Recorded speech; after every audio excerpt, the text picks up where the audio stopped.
आज मैं बात करूंगा ओबीसी और ईबीसी कैटेगरी के स्टूडेंटों की, जिन्होंने उत्तर मैट्रिक छात्रवृत्ति में फॉर्म फिल किया है और अभी तक वो वेट कर रहे हैं कि उनकी स्कॉलरशिप कब तक आ जाएगी।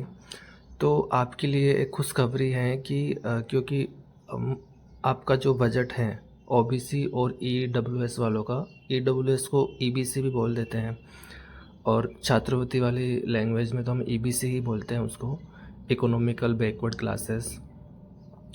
तो ओबीसी जो बीपीएल में थे जिन्होंने फॉर्म फिल किया था, और ईबीसी वाले जो बंदे थे जो जनरल बीपीएल में आते हैं जिन्होंने फॉर्म फिल किया था, तो उनका बजट ऑलमोस्ट प्राप्त हो चुका है विभाग को। लेकिन थोड़ा सा वक्त लग सकता है बिल बनने में, बिल जनरेट होने में, इसलिए कुछ प्रोसेस होना बाकी है। लेकिन जो एक बजट की जो बड़ी समस्या रहती है कि बजट कब तक प्राप्त होगा, वो बजट ऑलमोस्ट विभाग को मिल चुका है और आने वाले टाइम में आप देखोगे आपकी स्कॉलरशिप भी आ जाएगी।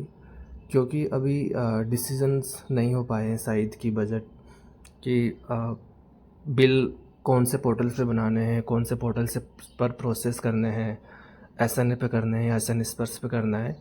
तो कुछ इस तरह की चीज़ें हैं, इसलिए कुछ विभागीय प्रोसेस में टाइम लग सकता है। लेकिन जो सबसे बड़ी खुशखबरी है वो यही है कि ईबीसी और ओबीसी का बजट ऑलमोस्ट विभाग को प्राप्त हो चुका है।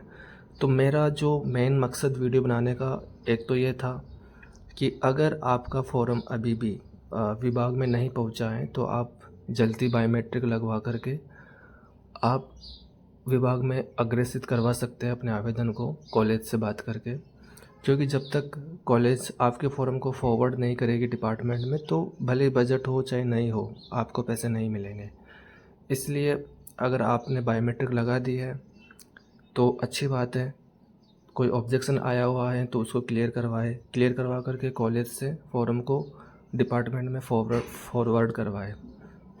क्योंकि जब तक डिपार्टमेंट में आपका आवेदन नहीं जाएगा, जब तक कोई कार्रवाई नहीं होगी, और बिना किसी कार्रवाई के स्कॉलरशिप मिलना भी संभव नहीं है।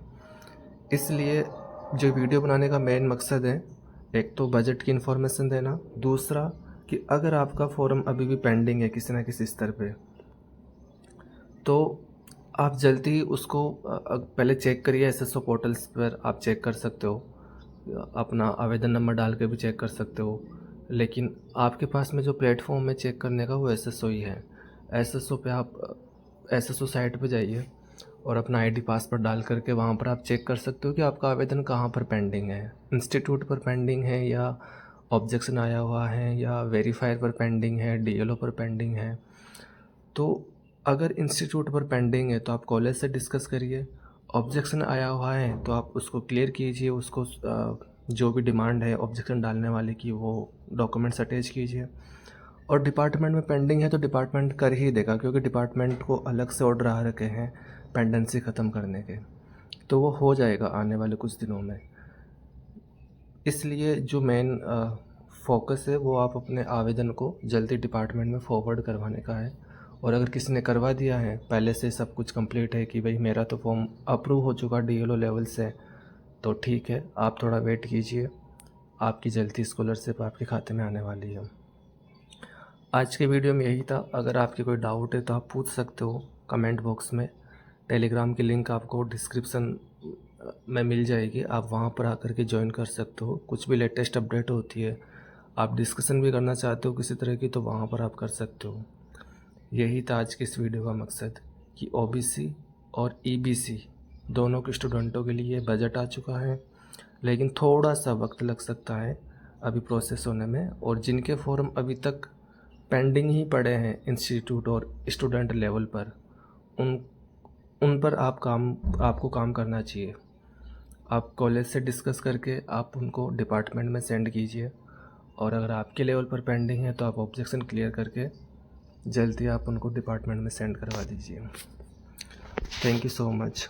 और कोई आपकी किसी तरह की कोई भी डाउट हो उत्तर मैट्रिक छात्रवृत्ति से संबंधित, अगर अभी भी कोई फॉर्म फिल नहीं कर पाया है तो भाई 30 जून तक लास्ट डेट है। कोई गारंटी नहीं 30 जून के बाद में डेट आगे बढ़ जाएगी। इसलिए अभी कुछ बच्चों की कॉलेज होल्ड से हटी थी, वो फॉर्म फिल कर रहे हैं, तो शायद उनको भी दोबारा मौका नहीं मिले। शायद मिल जाए, लेकिन नहीं भरे हैं किसी भी वजह से तो फॉर्म फिल कर सकते हैं और 30 जून तक अपना सारा काम कंप्लीट करवा सकते हैं।